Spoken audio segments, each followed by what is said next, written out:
Oh, hey, how's it going? I didn't see you there. We are so excited that you're able to join us for this December 2020 stream that we're doing. We thought it was a nice way of entertaining you guys, reaching out, showing you some of the new music, all while maintaining distance in these really tough times. If you like what you see, you can always head over to afittingrevenge.com/merch and you can take a look at some of the merch options that we have. You can get a nice bib for your kids if they're into metal, which I'm sure they are. Or you can get a hat or a mug or, something like that for the holidays. Everything that you pick up through the merch store really helps us out and it helps us make the streams better in the future. So we've got big goals, and I think you guys are really going to like what we have lined up in the future. Pyrotechnics, CGI de-aging, celebrity cameos, trained animals, explosions, goals that we have in the future. Pretty much the far future, but everything that you get from the merch store helps us go nuts with these streams, and it's been a lot of fun.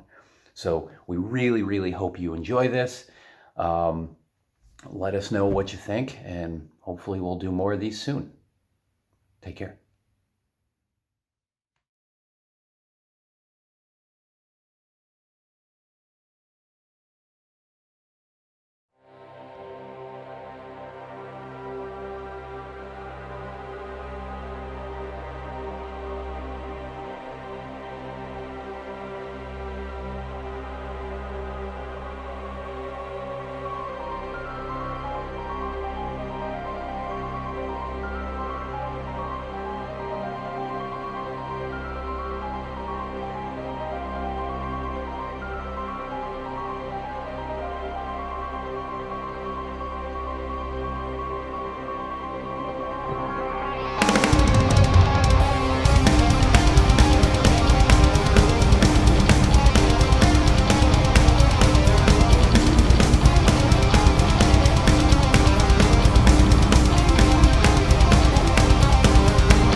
Hey everybody, we're Fitting Revenge.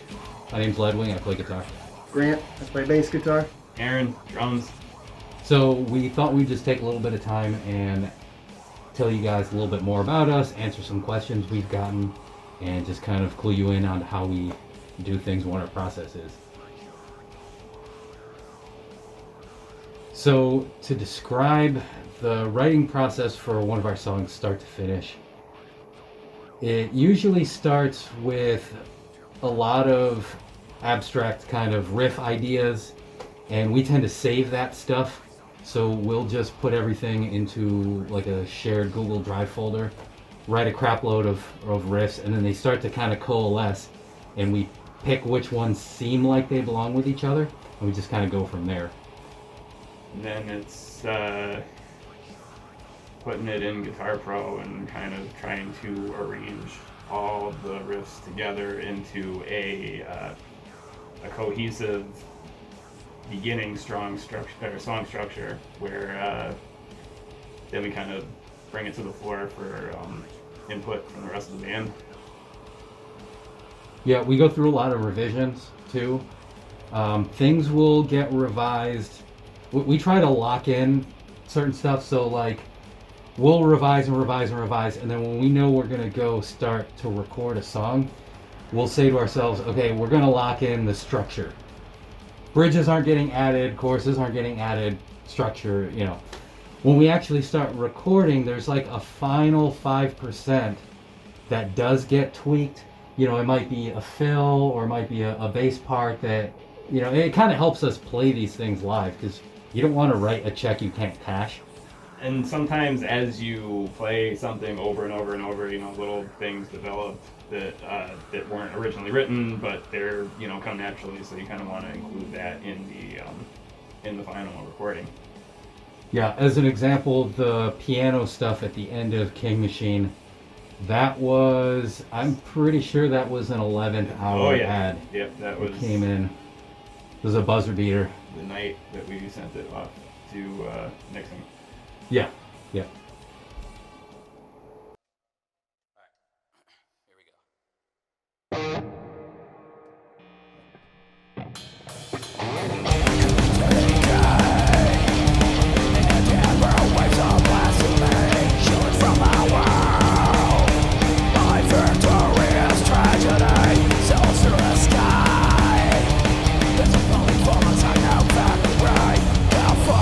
Multiply, darling.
So the story of how AFR got started and kind of our progression from then until now. Originally, AFR was just kind of bits of other bands that came together on Craigslist. That would have been back in 2012, like really early 2012. And I answered a Craigslist call, and I showed up, and finally we got sort of a full lineup April 1st, 2012, which is the whole April Fool's Day thing. So went on, had a couple shows. We put out 2 EPs in 2013 and 2014, and then later on, Aaron joined the band. Yeah, I found them through a Craigslist ad. I was looking for a band in the area, and I was real impressed with their sound. I could tell they were dedicated and professional, and seemed better than a lot of the other bands that were out there. So I called in, and fortunately got into the band. That was back in 2014. Yep. And then as far as Grant, I don't know if you want to give that one. I moved to this area about 2018. Needed a metal band to join up with, so I went on Craigslist, and there was a fitting revenge looking for a bass player. Yeah, we're frequently on Craigslist. Yeah. Yeah, we're also selling some old computers and and wicker furniture. So go to Craigslist. Yeah. We're all over that site. All right, for everybody that's watching, thank you for tuning in. We're Fitting Revenge. We got a new song for you. This one's called The Infinite, and it should be available for download either soon before this or soon after this. So check it out and hope you like it.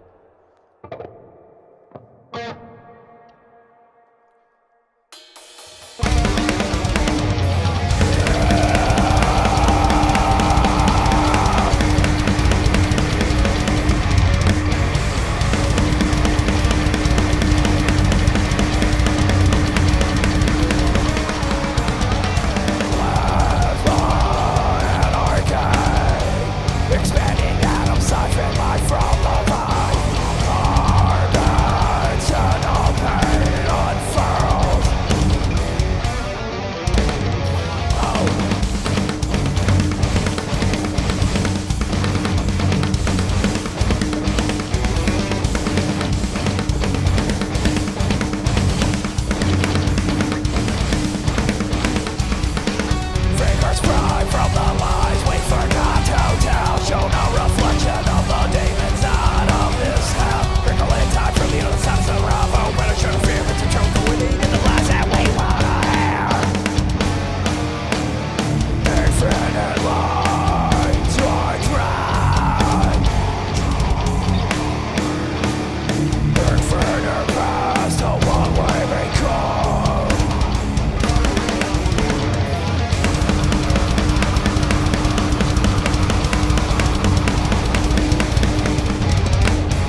Ooh, so what inspires a fitting revenge song?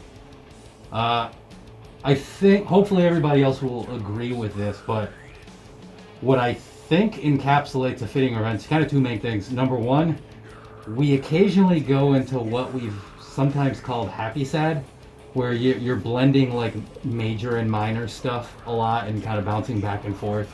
You kind of hear that on King Machine. And also, we try to, like, at least for me, I try to kind of create sort of a greatest hits. Like, I take a lot of elements of music that I like to listen to, deconstruct it, and just try to use it like in a way that's gonna sound good for me, like shit I want to listen to. Then when I joined up, they already had their sort of like, machine moving with how they write songs and what that sounds like. So I tried to listen and get an idea for what they were going for, and I'm more melodic and sort of a little heavier, so trying to tailor so that I could bring in that happy sound. I think it works together with the three of us writing everything now.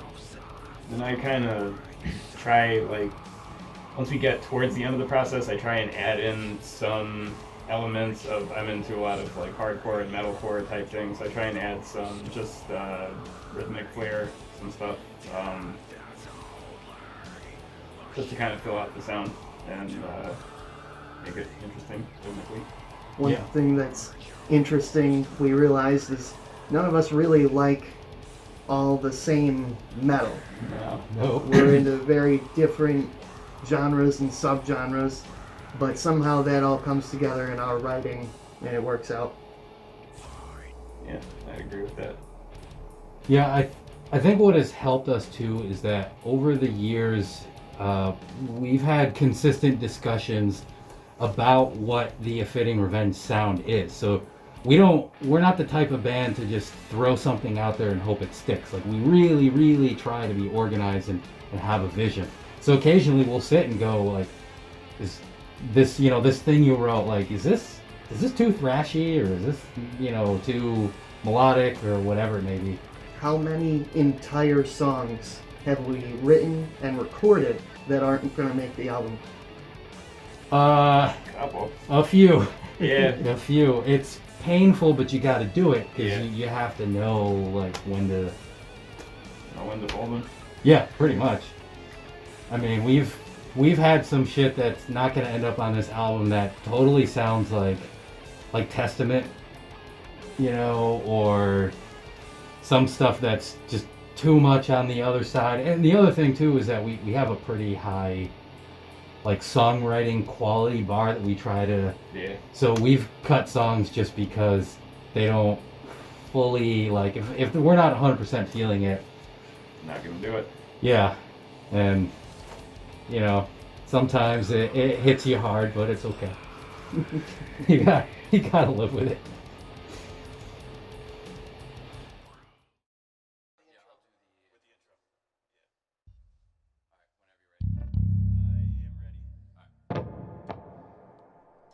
All right, everybody, this next song is from our last album, Tempest Fugit. It's called Of Livestock and Wolves. Here we go.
So when I'm writing a song, I'm thinking about how it's going to be perceived from the audience, from somebody standing there. What's the energy that they're going to get, and where's it going to go?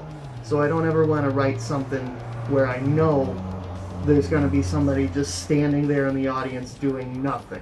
We really want high energy, and we want people to move and people to really embrace all the parts of the song and really feel it. So we really try to think about the fan perception when we're writing music and when we're putting it together and when we're putting our performance ideas together, how it's going to be for the crowd as opposed to which song we want to play. That's dead on. I mean, we put a lot of time and effort into our live shows to make sure that we can deliver the same quality performance live that we do on the albums, because we don't want to disappoint anybody. We don't want anybody to listen to a record and say, oh my god, this is so good, and then you go out and see us live and we just weren't able to do it. So we really focus on that, keeping people's expectations, meeting their expectations, and making sure that they're kept high.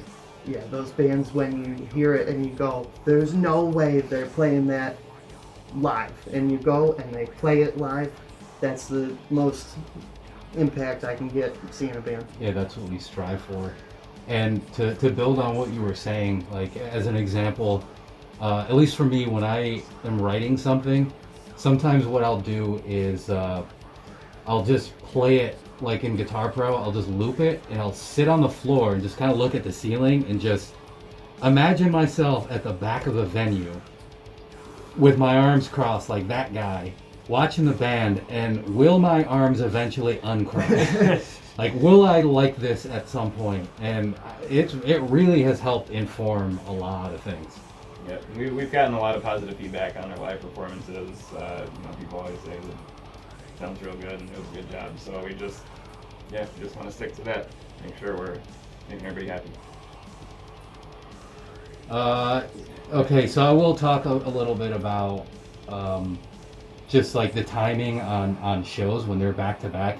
Like, you'll literally do a show, it took us an hour to find, and like one of us had to stand in the spot, and then we'd have to like drive around in circles until like you could finally just and I can't parallel park, so I drove the rental car to Boston, and then Aaron had to get in the driver and park this thing. Yeah, we were in the middle of a real busy traffic section, and that was...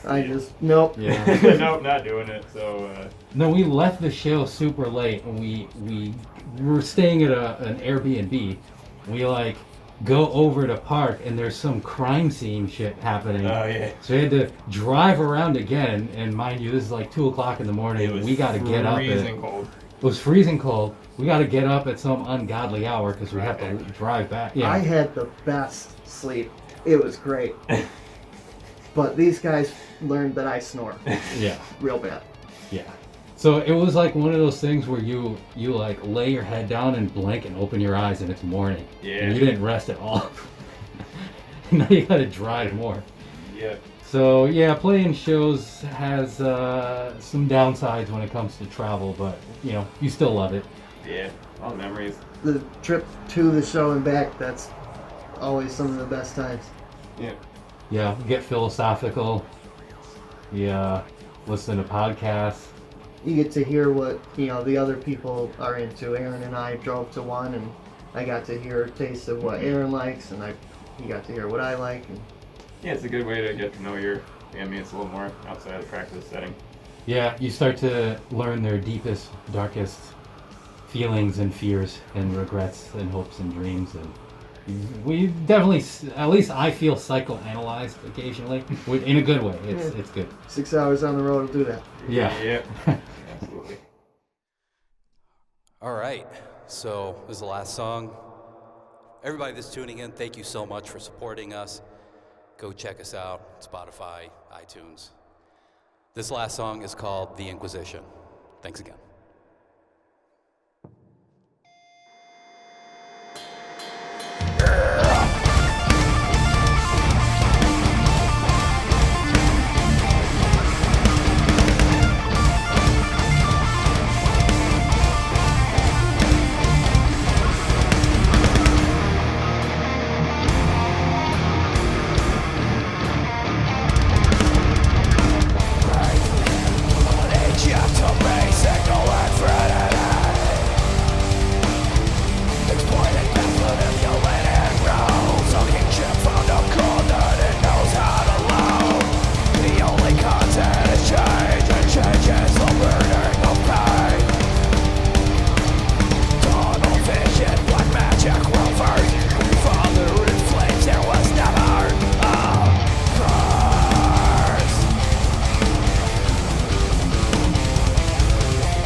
You're still here?